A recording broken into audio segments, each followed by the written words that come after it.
What's up, everybody? My name's Parasite. Welcome back to the Jose Mourinho Challenge with Sporting. Today we take on Rangers away from home in the second to last game of the Champions League group stage, and Benfica at home in the league. Usually it's been Benfica we've been dueling it out for top of the table the past couple of years. Not as much this year. It's actually Porto this year that are top of the table and going very strong. They've only dropped 2 points all season in the league. They haven't played us or Benfica yet, but still, they've been beating some decent teams and pretty comfortably as well. Benfica, meanwhile, 6 points behind us with the same amount of games played, so they've not started off the season like they had the past couple. They've struggled a little bit, but I know that's not going to continue. So a win here is still very important. In the group stage, us and Inter have still only dropped points to each other, so we're still tied on 10 points. So we really kind of need a win here, but it's going to come down to the last day, the last game of the Champions League group stage against Inter at our place. That's coming tomorrow. Today we've got Rangers and Benfica. In the league, we've played not just in the league, in the past couple of results, we played 6 games, and we haven't conceded a goal. And we've won 12 in a row in all competitions. Things are going well. Still on the unbeaten run. So the last game you saw was that 4-0 thumping over Galatasaray. We then played Ferenc after that at home in the league. Beat them 4-0. Tellez with the penalty. Sesko, Dike, Sensi, all in the first half. Rotated everyone for the second. I think I actually even played that asymmetrical 4-3-3 that I showed you against Burso in the second half of this match. And it did alright. It didn't score, but we looked really good. And we also played it against Trofense. They're a second division side in the Allianz Cup, competition I've never really cared about. I have won it in back-to-back years, but I haven't really cared that much. Just happened out that way. But we played the 4-3-3, whatever you want to call it, and did pretty well. Like, the game we played against Burso, they had a lot of chances. This team is in the higher division and only had 2 shots, 1 on target. And we should have scored more than 1. We were very good. Possession, a little bit low for what I'd like to see for a lower division side, but it's alright. Then Belenenses, another 4-0, this one away from home. Sesko, Santos Brace, Sorloth, late goal. Then we smacked Galatasaray at home. We smacked them even worse away from home. 5-0 with Sesko getting a hat trick. Santos and Sensi getting the other 2 goals. That was a good win. That was a very good win. This is the hardest game of the group, minus the 2 Inter matches. And we looked pretty good in it. Second to last game was against Aruca in the league again, at home. Beat them 5-0. Dike scored a goal, Gonçalves brace, Ignacio brace, so that was cool to see. And then Gil Vicente in the Taça de Portugal. I played that 4-3-3 again. A little bit more dangerous this time because, the last 2 times we played it, it was against lower league competition, or we already had like a 4-goal lead. This time it's against top division competition. They are bad, but still, they're in the top division. And we got to win. Only 1-0, but kind of like this Trofense match, it should have been more. We were really good. They didn't do anything. Berganche got a 72nd minute goal. But, we weren't dominant, but we were better. Clearly better. 60% possession in this one, though. That's what I want to see. And we did put out a stronger squad for this Gil Vicente match than I did the Trofense match. The Trofense squad is pretty similar to this Burso one, so, yeah, stronger squad seemed to do a little bit better in terms of possession, at least. And now we've got Rangers and Benfica. Speaking of that, change in formation that I went to that I've tried out a little bit, I've also been thinking about, tactics after that thumping against Bayern Munich last year. And generally how we've kind of struggled, even when we've gotten results, we've kind of struggled against good teams.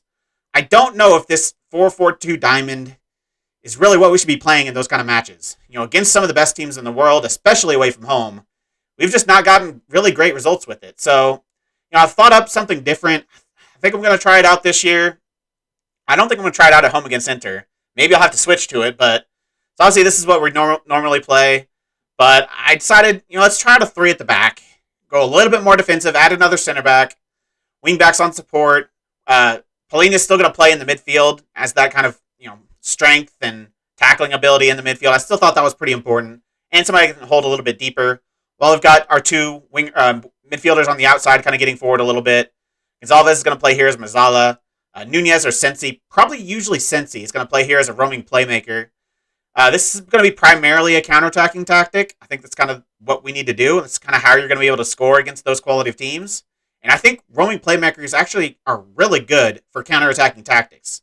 If you just look at their information, like they're the heartbeat of the team, driving forward with the ball to spearhead attacks as well as tracking back to cover defensively. He will look to pick up the ball in deep positions and work the ball forwards with urgency, all the while keeping up with play. That sounds exactly what I want from a midfielder in a counter-attacking system. So I've gone with the roaming playmaker there. Can also be a box-to-box depending on the player. Wingbacks, only on support. I've told them to cross more often, shoot less often, and stay wider. Obviously, they're kind of our only width, so I want to have them keep that width. And shoot less often, cross more often. With these two guys up top, really, our best chances of scoring are either a set piece, a cross into the box, or just a really quick counter. So I want to put as many crosses in the box as possible. When you've got these two monsters up there, I mean, your odds are pretty decent. So definitely want them crossing a lot. Other than that, it's pretty similar in terms of instructions to our main tactic. Mentality, we go back to cautious. The only changes in possession, we're going a little bit narrower, and we're playing for set pieces, something we did a little bit last year to a little bit of a good effect. In transition, where you're looking to regroup instead of counterpress, I thought that made sense. And out of position, we've dropped the line back one touch, and I think that's it for this one. Everything else is kind of the same here. Still a standard defensive line. I wanted to open up a little bit of space for us to kind of be able to counterattack into. If I press super high, I feel like we might not have that space in behind their center backs. And also, their center backs, if they're teams that are that good, their center backs are probably pretty good on the ball. And so pressing high isn't going to affect them like it will some bottom of the Liga Portugal team that center backs have 5 passing. So I think it's going to be less effective. So I'm pushing the line of engagement back a little bit. But mostly it's the same in terms of instructions as the main tactic. Just a little bit of difference in shape. See if it makes an impact. But today, against Rangers, we're definitely not playing that.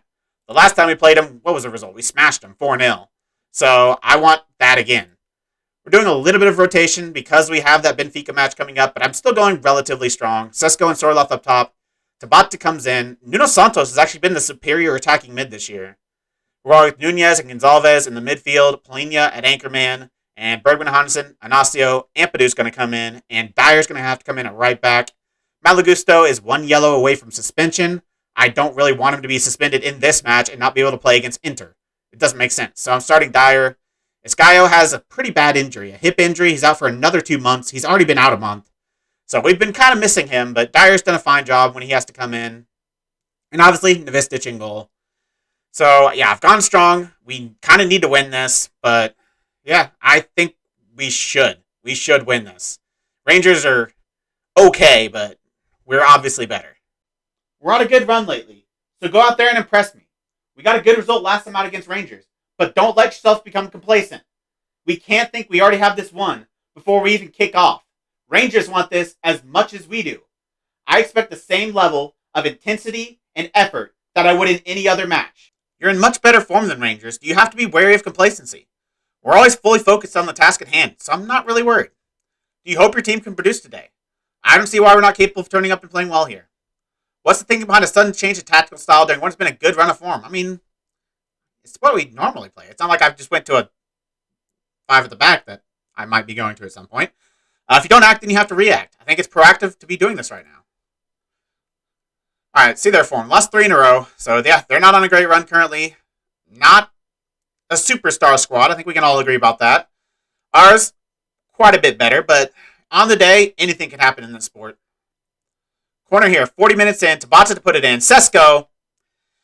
If that's what it takes, that's what it takes. We're so good at set pieces, so, I mean, you can't say we're getting lucky. I set this team up to be good at set pieces. I got 2 monsters up top. I've got some pretty decent set piece takers in Tabata, Sensi's when he's here. So, yeah, we should be pretty good at set pieces. So if that's how we score, I mean, I'd like to see us a little bit better from open play. Are we going to score another one? Inasio looking for his this time. Not quite. But I'd like to do a little bit better from open play, but I'll take the goals anyway and get them. It looks like we're going to go into halftime with a 1-0 advantage, though. I mean, it's been pretty even. We've been the better team, pretty clearly. But they're in it still. They've not done much going forward, but like I said, I thought they might be hard to break down with those 2 defensive midfielders, and so far that's proved to be true. Things are going well, but I know you're capable of even better. We didn't create enough in that first half. Let's look to get the wingbacks a little bit more involved in this second half, and feed balls in to our 2 big men up top. I don't think they can handle them. First highlight of the second half comes 3 minutes in, and it's going to start with Rangers at least. That's not a very good cross, though. Nevistic picks it up, and he's probably going to look for one of our 2 big men up top. He's going to, but it is going to fall to Sorloth, who heads it down to Tabata, finds the ball through to Sesko. That's a very good save from Kelly. That was not a bad shot. It probably could have been more in the corner, but that was a good save. Got to give him credit. Inter are 2-0 up, to be expected, and we score our second corner goal. Tabata gets the assist again. This time, Ignacio gets on the end of it, and it is 2-0. We've still yet to do really anything from open play. Obviously, that chance for Sesko is pretty decent, but yeah, we've scored corner goals, and sometimes that's what you got to do. 60 minutes, a lot more highlights this half than there was last half.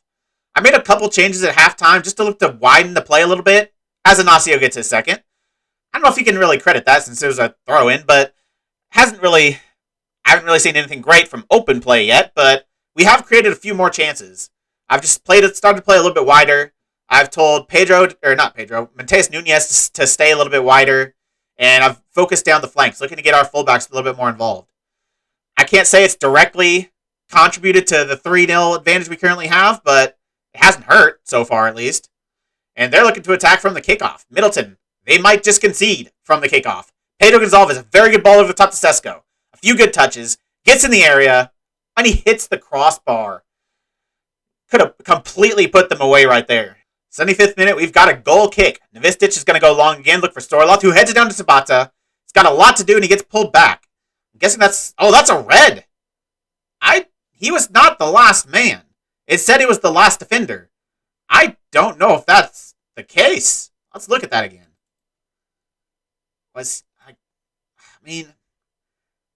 Maybe? I don't know. If he didn't pull him back, I don't know if these two guys would have got there. So, I could see it. They're now down a man, and they're down 3 goals.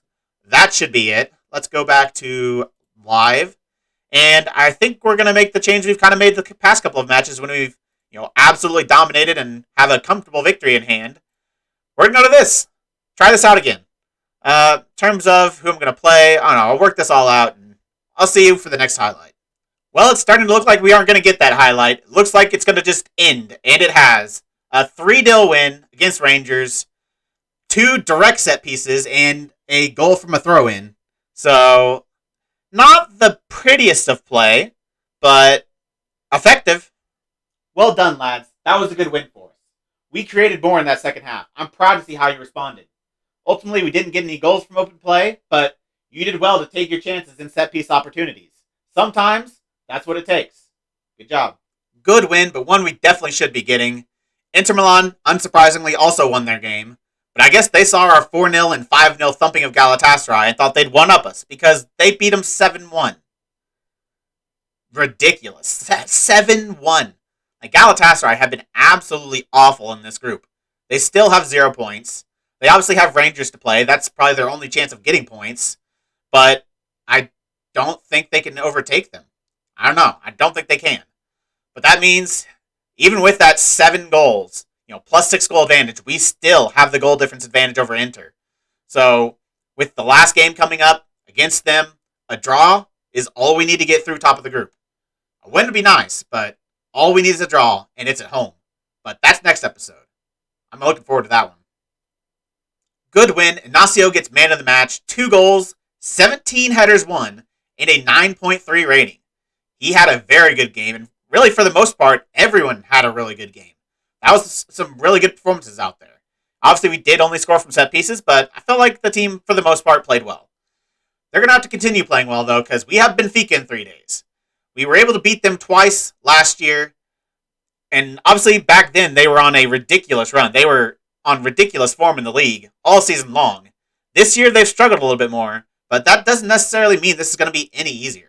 This is a big rivalry match, and in those kind of matches, anything can happen. And we are back to take on Benfica. We had one new injury a couple days before the game. João Palhinha picked up a little bit of a knock. He's out about a week, so he can't play today. Ampadu's been chosen to come in to play that anchorman role. And other than that, we've made a couple other changes. DK has come in for Sorloth. He's just been better than him so far this season. So, yeah, I'm going with DK. And Sorloth was okay last game, but not anything special. Kind of the same thing for Sensi over Mateus Nunes. Nunes hasn't been very good this year. Sensi, a little bit better. Not ridiculous, but he's been better. So he's going to start next to Gonzalez. I already told you about Ampadu. I've decided to bring Alex Tellez in instead of Bourbon Johannesson. Obviously, Bourbon Johannesson's really good. He's having a good season. But last game, he wasn't that great. I think he got like a 6.8, 6.9. And Tellez, has that veteran presence that I think he can make a difference. So he's going to come in. Obviously, everyone else is kind of to be expected. Inacio, Ruan, Gusto, Novistich. So strong squad. We're going to play our main style of play. It seemed to work pretty good against them last year. Hopefully it does again today. I shouldn't have to tell you how much today means to the fans. Do it for them. Don't let Benfica's spot in the table fool you. They're as dangerous and strong as they've ever been. So we're going to have to be on our A game today. First highlight about 13 minutes in is going to start with the throw-in from Alex Tellez. Inacio is going to pick it up and going to go right back to Tellez. He's going to look to dribble down his left-hand side. He's going to pull it back to Inacio. I am playing Tellez as a complete wingback. That's pretty much just because he wanted it in his contract, and I didn't get it removed, so he's playing as a complete wingback. And Pedro Gonçalves is a goal scorer. He gets one of his first goals of the season. I think it might be his third or fourth. I think it's his fourth. Not been nearly as prolific as the first couple of seasons, but he's still been good. Like, he's been a lot more creative than he had in seasons past. But Sesko, good header on, nice run from Pedro Gonçalves, and a good finish. That is what 17 finishing should look like. 38 minutes in, looks like Benfica are going to have a goal kick. Odysseus to take it. We're pretty good at defending these. Ampadu actually wins it. Usually that's Polina, but obviously he's not available today. Ampadu stepping in and doing a decent job. DK looks for Sesko, a nice block by their defender, but we're going to get it back, and we're going to look to attack again. Ruan's going to run forward, going to find Gusto, back to Pedro Gonçalves. Gusto's been amazing for us this season, and that was ridiculous. Bruno Tabata. I said before the first game that Nuno Santos has actually kind of been outplaying him, but that was special.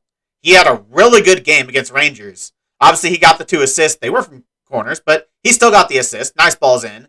And then this shot, top corner against Benfica, your biggest rivals. That is what I love to see. Looks like we're going to halftime with the 2-0 advantage. We've had 3 shots on target, scored 2 of them. I think our last shot on target came not very long ago, though. At one point, we had 2 shots on target, 2 goals. So, got to feel a little bit hard done by for Benfica. And especially with how much this result would mean to them, because, they're already struggling. If they lose to us here today, they're not going to be in a very good position. But as the sporting manager, I love it.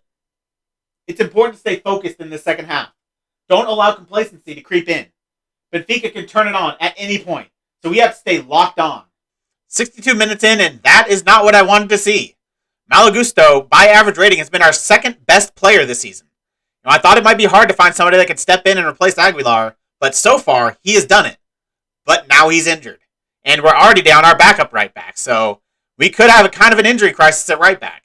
We've got some young options, but, with how good he's been playing, I don't want to be without Malo Gusto, especially against Inter Milan. But that looks like a very real case at this second. Groin injury. Those are usually not great.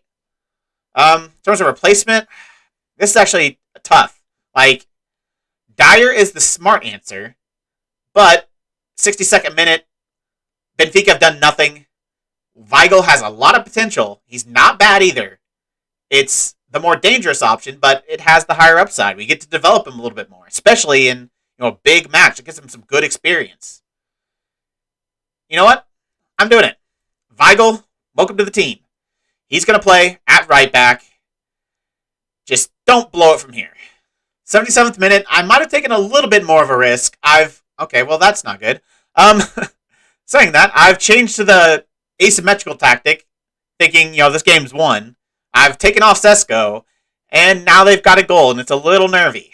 They get it from a set piece. They haven't done anything from open play. But Brimmer, keeper, looks to try to block it if it's coming at the other angle, but, he wasn't going to save it anyways. This might be one of the last highlights. 89th minute, nearly get intercepted there, but gets the ball back to the goalkeeper, and he finds Inacio. Tellez looking for Tabata. Nuno Santos playing as the inside forward right now. Gonna look to pull the ball back to Weigl. Can he get an assist? Tellez is actually the one who gets down on the end of it, but he's going to head it over. 5 minutes of added time. Hopefully that's it. I'm not worried at all. I definitely didn't just put on time wasting. But looks like we're going to get through it. A dominant victory, really. They did basically nothing. They just had a set piece and got a lucky goal from it, but we dominated them. That was fun. I'm delighted with the win, and particularly in being able to beat our rivals. Well done. I thought we played really well tonight. We might need a little bit of work on defending set pieces. Had a little bit too much space there at the back post, but that's something we can clean up. Overall, I thought that was a really good performance. Well done tonight. You managed to grab the win today against Benfica. What did you make of the game? It's always nice to win these games. It gives the whole team a massive boost. What a goal that was by Bruno Tabata. It was a fabulous strike and worth the entry fee alone for many supporters, I'm sure. That was a really good finish. So we go, 5 points behind Porto with the game in hand. So still, if we win our game in hand, we are still down 2. But eventually, I'm pretty sure Porto are going to slip up. I mean, I don't think they've improved massively over, the team they've had the past couple of years. They're just having a really good stretch. Hopefully they slow up a little bit. And hopefully we keep going. We're on pace for back-to-back unbeaten seasons. I know I might be jinxing myself a bit, but it's looked good so far. When we first signed DK and Sorloth, we made their their transfer fee really incentive-based. I mean, I wasn't super confident that both of them would be able to come in and play well. So, I decided to do it in some installments, $3 million after 30 league goals. DK's hit it. Sorloth's hit most of his as well. They have proven to be worth the money, so I'm okay giving it to them. I think they're worth the money I paid for them now, even with this extra little bit. Malo Gusto injury, though. How bad is this? Please don't be bad. I was going to say our Inter game's like in a week, so I would be shocked if he's going to be fit for that match. And really, the games after that should be winnable without him, so I don't think it's going to be a huge killer. To our Inter game it will be, but for the most part, it's not going to be awful. Just don't be multiple months. How about a month? All right. Could have been worse. Out 4 to 5 weeks with a torn groin muscle. It's going to be hard without him against Inter Milan with how well he's played this season, but it's going to give, I don't know. I guess Eric Dyer. I don't think I can, actually, it's in the Champions League, so I can't play Daniel Weigl. He's not registered. But yeah, I'm definitely going to go Eric Dyer over, where is he? Gonzalo Estevez. So yeah, it's Eric Dyer's job now. Hopefully he can play well. Gonzalez gets man of the match for that game. A goal and 2 assists. Only 3 key passes, but 2 assists. Okay. 8.5 rating. He's been pretty good. Like I said during the game, he's not scoring as many goals, but he's getting a lot more assists. Like he's being just a really good contributor to the team performance. And so yeah, I'm happy with him. I was a little bit worried for a season there where he just wasn't really doing much. But he's been in good form the past 2 years. There are no games between now and our Porto match, and we obviously have to come back for that Porto match. That's going to be our biggest threat in the season to, ending our unbeaten run. Porto on some ridiculous form, but so are we. So hopefully we can beat them. And then the big one, Inter Milan in the Champions League group stage. The last game of the Champions League group stage at home, so we have that advantage. I'm still not decided whether I'm going to play that 5 at the back. I think I probably will, just because the only risk is that I don't top the group, I get second. So ultimately that's not life or death. It's not like if I don't win this, I'm completely knocked out of the competition. So yeah, I'll probably try that out in this match, and we'll see how that works. And hopefully we can get a good result. I want to top the group again. We didn't top it last year, and we suffered for it. So 2 very tough games coming up. I'll see you for that. That's coming out tomorrow. See you then. If you made it this far, why don't you like the video, subscribe, and click the bell. The links to all my socials and my Twitch are in the description. I really appreciate all your support. Thank you all for joining me, and I'll see you next time.